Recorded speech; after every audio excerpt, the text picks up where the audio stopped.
This video vignette is about helping families say goodbye virtually. In this COVID era, there are often visitor restrictions, which means that at the end of life, patients and families may not be able to say goodbye in person. Therefore, nurses are coaching families on how to have some sort of closure via technology. This is a new skill for everyone, and so it's really helpful for the nurses to help family members still think about a meaningful closure. In this scenario, Loretta is a 70-year-old female with a history of diabetes, COPD, and hypertension.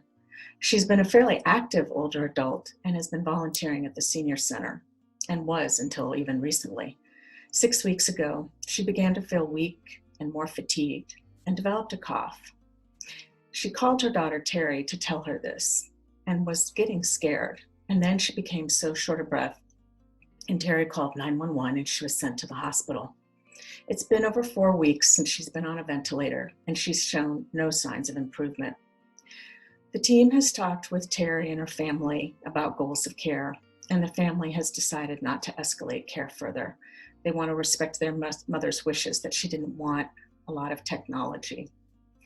So Sandy is calling Terry to talk to her about thinking of some way to say goodbye virtually and planning a closure that will offer the family some peace and comfort in losing their mother.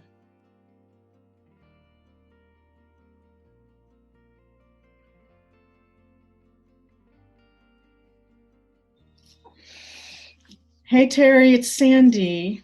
How are you? I'm fine, Sandy. Thank you for asking. I know this has been a really tough time. I know your mom's been sick for a long time, and I heard that you guys had a meeting the other day that, since she hasn't gotten better in 2 weeks, that you realized that you just want to let nature take its course. Yeah, this has been like the worst 2 weeks of my life. Mom always said if she ever got really sick, she didn't want heroic things done. She didn't want to suffer.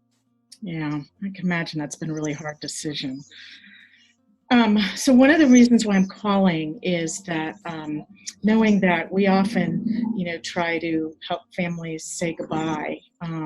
And right now, a lot of times it's even harder because family members can't come in to say goodbye. And so trying to help you think about how do you want to say goodbye to your mom. So you mean we won't be able to see her at all? We won't be able to come No, because of the visitor restrictions, we're not allowing anybody in the hospital. And so I know that makes it even worse.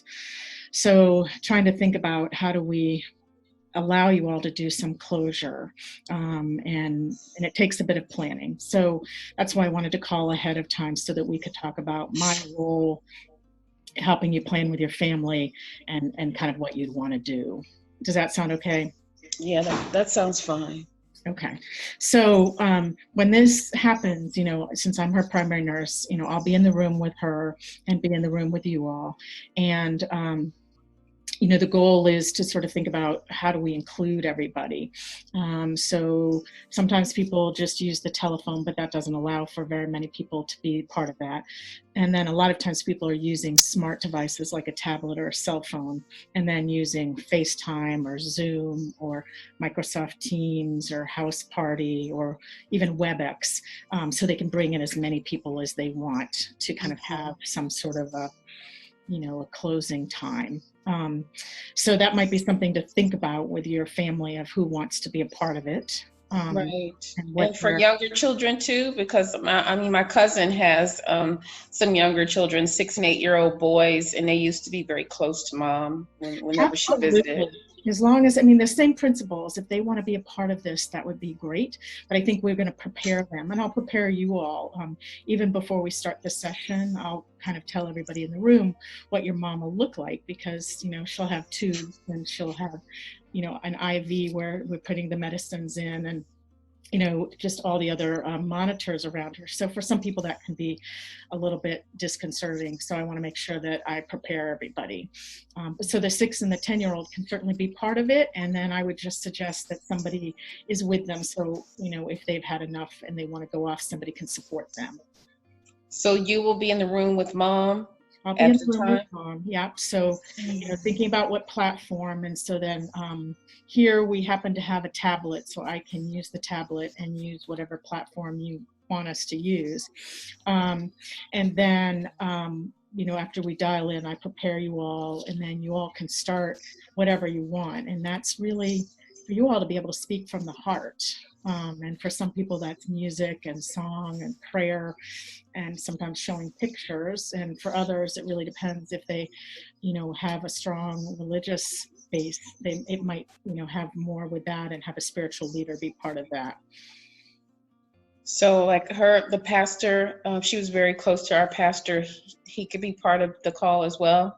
Absolutely. This is really for you to allow whoever you want to be, and for people to have the time and space to be able to read and say what they need to say. And I would stay in the room and, make sure that we had the device as close to possible so that she could see it if, she's opening her eyes at all, or also so that you can see her. And, the time that you need to say goodbye is the time that you need to say goodbye. So really trying to make it, feel as good as possible for you.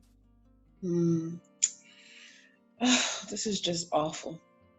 Yeah, I can't imagine. I mean, it's hard to do even in the best of circumstances, but with not being able to come and say goodbye to her in person, it must just feel just undescribable.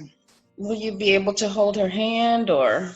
Yeah, I will stay next to her and be holding her hand and repeating, and if there's special things people want, and we'll see what she responds to.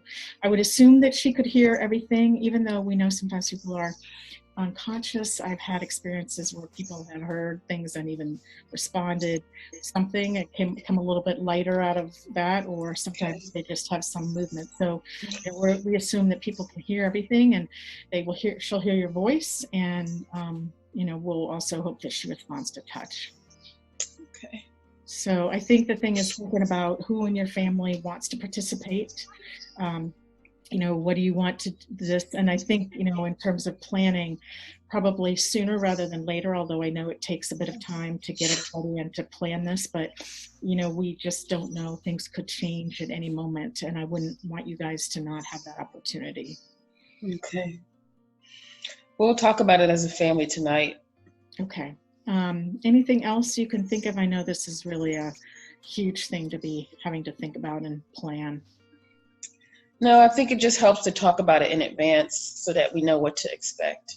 Yeah. And if anything changes sooner, then we would be in touch with you as well. Okay. Thank you so much, Sandy. Yeah. So I think, Terry, just think about writing down any other questions, and let's talk tomorrow. And as you know, when you call, I might be in another room, and I'll get back to you as soon as possible, because this is so important, and we need to make sure that we get it planned and that you feel good about it. Okay. I will.